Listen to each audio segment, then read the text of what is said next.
دعا کیسے کرنی چاہیے اور دعا کیوں کرنی چاہیے۔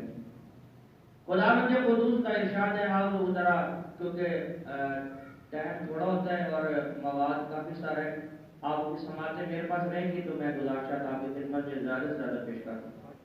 خداوند قدوس کا ارشاد ہے جو میں نے آیت مجیدہ تلاوت فرمائی ہے، اللہ رب العزت فرماتا ہے کہ ادعوا ربکم تضرعا وخفیا، اپنے رب کو گڑ گڑا کر اور چپکے سے پکارو۔ اپنے رب کو دو حالتوں میں پکارو، کس حالت میں؟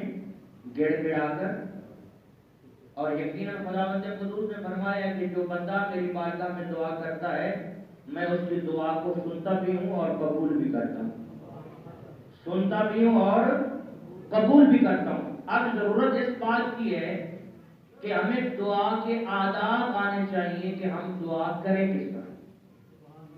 ان آداب میں سے پہلا ادب جو ہے، میں بڑی تیزی کے ساتھ کیونکہ آگے اس کی تفصیل بہت زیادہ ہے، انشاءاللہ یہ ایک جمعے کا نہیں ہے کہ ایک جمعے کے اوپر بیان کیا جائے، یہ چند جمعوں کی بات ہے جو آپ کی خدمت میں عرض کروں گا، کچھ باتیں آپ کی خدمت میں ابھی عرض کرنے جا رہا ہوں۔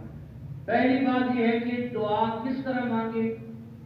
روایات کے اندر ہے کہ دعا ہمیشہ انکساری کے ساتھ مانگے، تواضع کے ساتھ مانگے، تکبر میں آ کے دعا نہ مانگے، اپنے آپ کے اندر اکڑ پیدا کر کے دعا نہ مانگے، کیونکہ خداوند قدوس فرماتے ہیں مجھے انسان کی انکساری اور عاجزی بہت پسند ہے۔ جب وہ اپنے آپ کو جھکا کے یہ کہہ رہا ہوتا ہے کہ مالک تو رب عظیم ہے اور میں بندہ گناہگار اور فقیر ہوں اور تیری بارگاہ میں آیا کھڑا ہوں، تو اللہ فرماتا ہے جب بندے کی اس حالت کو میں دیکھتا ہوں تو پھر میری کریمی اور رحمانیت جوش میں آتی ہے اور میں کہتا ہوں یہ بندہ کس طرح زمین پہ اپنے آپ کو گرا کے مجھ سے مانگ رہا ہے، میں اپنے خدا کے شیان شان ہی نہیں سمجھتا کہ میں بندے کی دعا کو قبول نہ کروں۔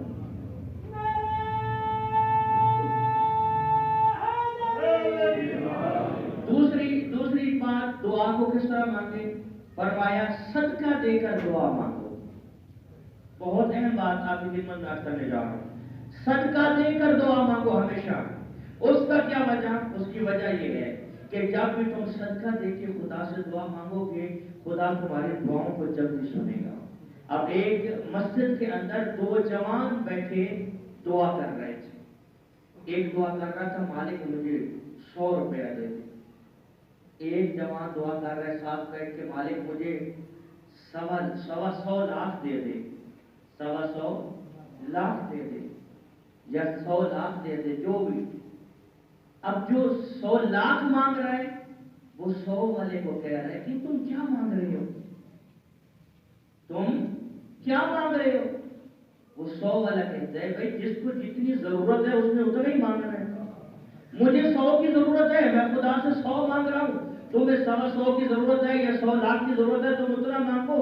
اب 100 لاکھ والے نے اپنی جیب سے 100 نکال کے اس کے ہاتھ میں رکھا، کہا چل جا تیری تو حاجت پوری ہو گئی، تو اپنے سوال کا جواب لے کے چلا جا، تیری دعا پوری ہو گئی ہے، اب مجھے مانگنے دے۔ اب یہ ہاتھ دعا کے لیے بلند کر رہے والے، یہ جو ساتھ بیٹھا تھا آدھا تو اس کی طرف متوجہ تھا آدھا تو میری طرف متوجہ ہے، مالک میں صدقہ دے کے سودا کر رہا ہوں، اب پوری طرح میری طرف متوجہ ہو جاؤ، اب میری طرف نظر کرم کر، میں مانگنا چاہتا ہوں تجھ سے جو بھی انسان حاجت مانگے۔ فرمایا صدقہ دے کے، اور پتہ ہے آپ کو جناب رسالت ماؤ کے قرآن کے اندر آیت مجیدہ ہے کہ جب بھی تم رسول سے بات کرو تو اب یہ پابندی لگا دی گئی تھی آیت مجیدہ کے اندر کہ صدقہ دے کے بات کرو، تو کائنات کی تاریخ کی خدا بھی اس کی اٹھا کے دیکھ لو کہ تمام کی تمام صحابہ چھوڑ دے کر رسول سے بات کرتے ہوئے سوائے علی ابن ابی طالب کے، کہ علی ابن ابی طالب کو یہ موقع مل گیا کہ میں صدقہ دے کے رسول سے بات کروں، اور جب بھی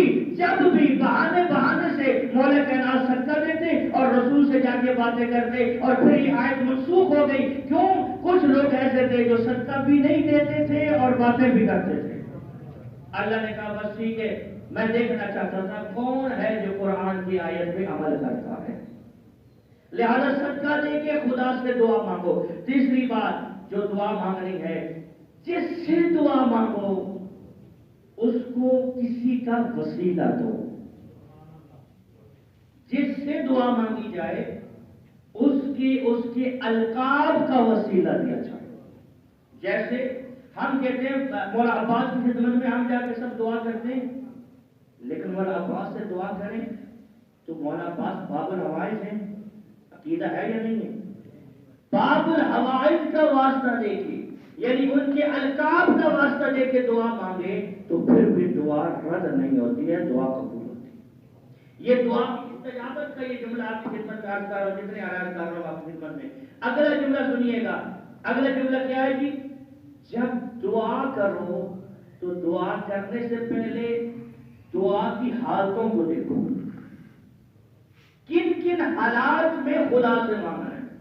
اب یہ معصومین نے حضرت شیعہ کہتا ہے اللہ مشکینی نے باقاعدہ بتایا کہ کن حالات میں خدا سے دعا مانگو تو خدا تمہاری دعاؤں کو جلدی سنتا ہے. فرمایا وہ پہلا ٹائم ہے جب آذان ختم ہونے جا رہی ہو اور اقامت شروع ہونے لگے، تم خدا سے دعا مانگو، آسمان کے دروازے اس سے کھلے ہوتے ہیں، لہذا خدا جلدی مومن کی یا ہر انسان کی دعا کو سنتا ہے.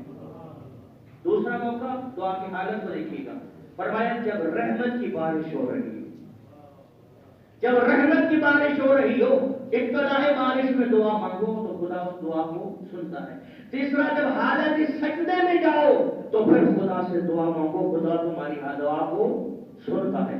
جب والدین کے چہرے کی طرف مہربانی کی نگاہ ڈالو تو اس وقت دعا مانگو، خدا تمہاری دعا کو سنے گا. اب دعا کی حالتیں کچھ آپ سماعت فرمائیں گے. اگلا جملہ سنیے گا. جب دعا مانگو، چوتھا آداب دعا میں سے یہ ہے کہ جب دعا مانگو اس بات کا یقین کر لو کہ میری دعا قبول ضرور ہوگی. یعنی دعا مانگنے کے ساتھ قبولیت دعا کا یقین رکھو. اب یہ شک میں دعا نہ مانگو، پتہ نہیں ہوگی نہیں ہوگی. ہمارے ہاں ناممکن ہے، اس کے ہاں ناممکن نہیں ہے. ایسی بات ہے نا بھائی، کچھ کام دنیا کے ہیں جو ہمارے ہاں ناممکن ہے، وہ نہیں ہو سکتے، لیکن اس کے ہاں کچھ بھی ناممکن نہیں. اپنے آپ کو اس نہج پہ رکھو کہ میں جو دعا مانگنے جا رہا ہوں اس دعا کو اللہ قبول ضرور کرے گا. آج ضرورت ہے اس بات کی، آج ضرورت ہے اس بات کی کہ ہم کون سی دعا مانگیں. ہم کون سی دعا مانگے تو سب رسالت ماں کا بڑا خوبصورت فرمان، میرے مولا کا بھی بڑا خوبصورت فرمان کہا کہ جب ایک بندہ مومن کی دعا مانگتے ہوئے آنسو نکل آئے اور اتنا آنسو نکلے کہ اس سے مچھر کا پر گیلا ہو جائے، مولا فرماتے ہیں اس جب آنسو نکلتے ہی تو سب سے پہلے تمہاری زبان سے دعا نکلنی چاہیے، وہ یہ دعا ہونی چاہیے اللہم عجل لولیک الفرج.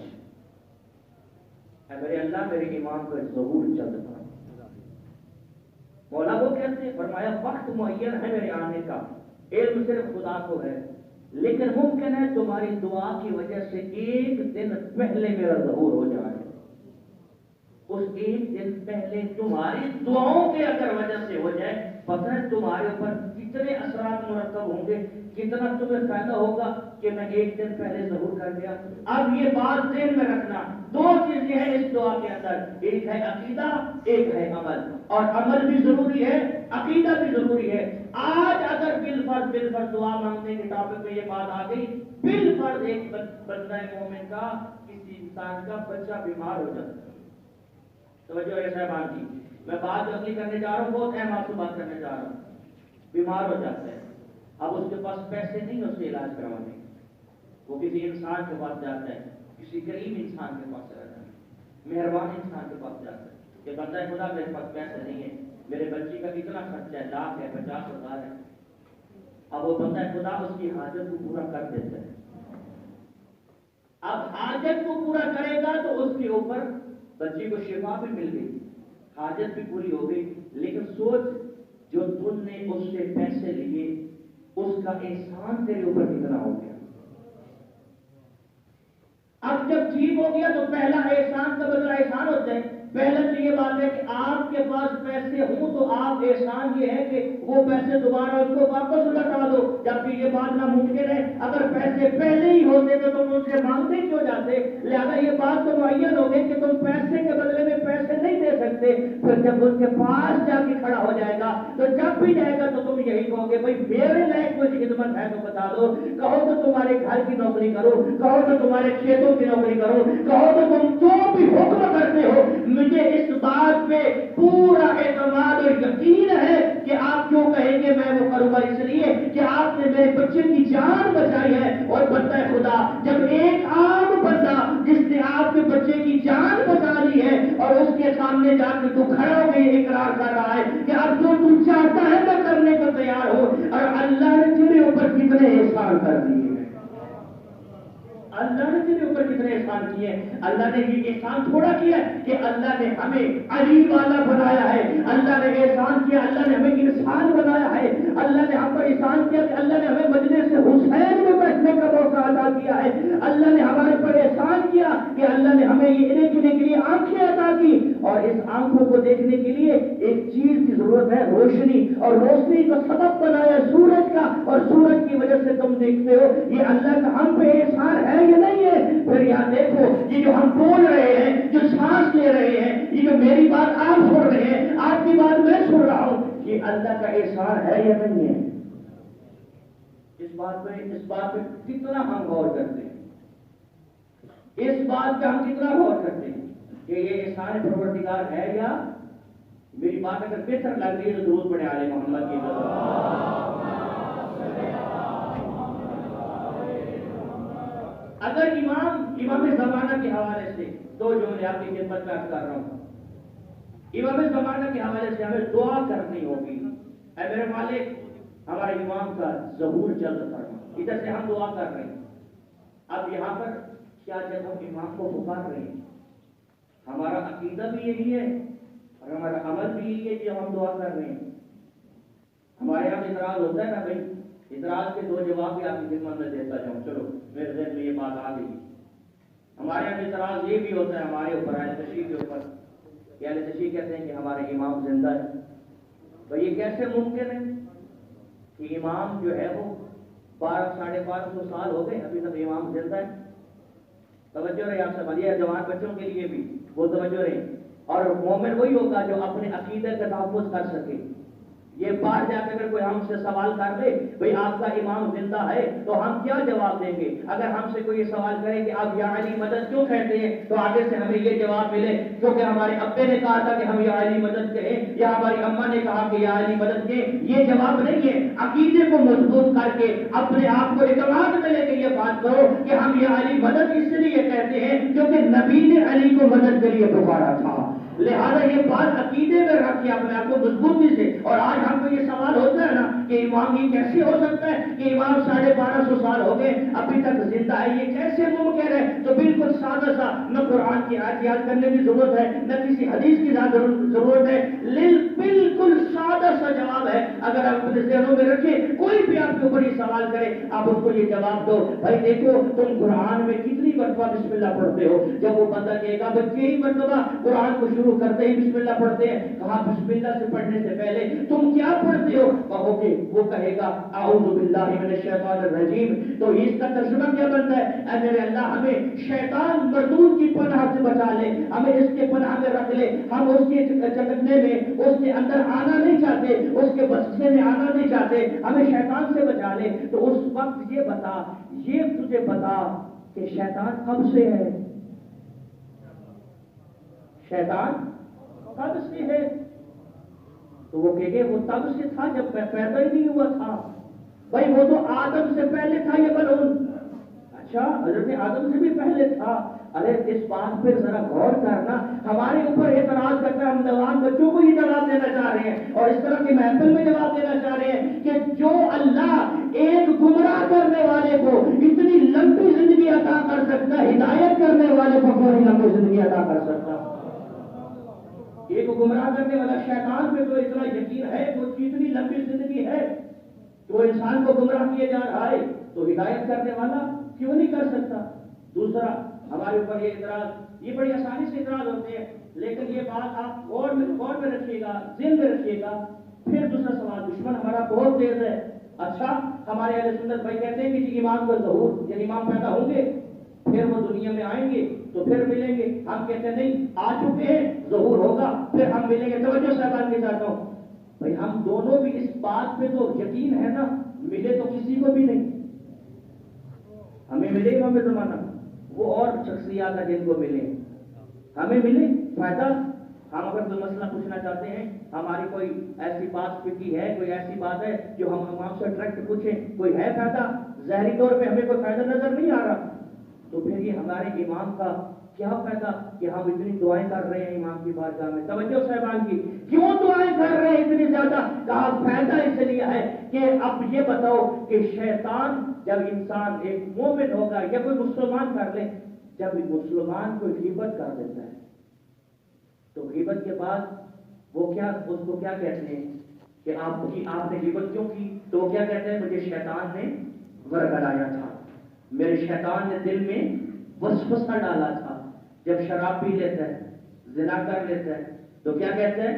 شیطان نے وسوسہ ڈالا تھا کہ اس لیے کہ میں گمراہ ہو گیا۔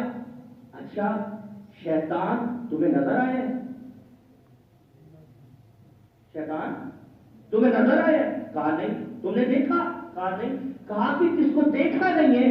کہا کہ وہ غیب میں بیٹھ کے ہمیں دل میں وسوسہ ڈالتا ہے، دل میں وسوسہ ڈالتا ہے غیب میں بیٹھ کے، تو ہم گناہ کر لیتے ہیں۔ ارے جو گمراہ کرنے والا ہے وہ غیب میں بیٹھ کے تمہارے دل میں وسوسہ ڈالتا ہے اور تم گمراہ ہو جاتے ہو، وہ غیب میں ہدایت کیوں نہیں ہماری کر سکتا ہے؟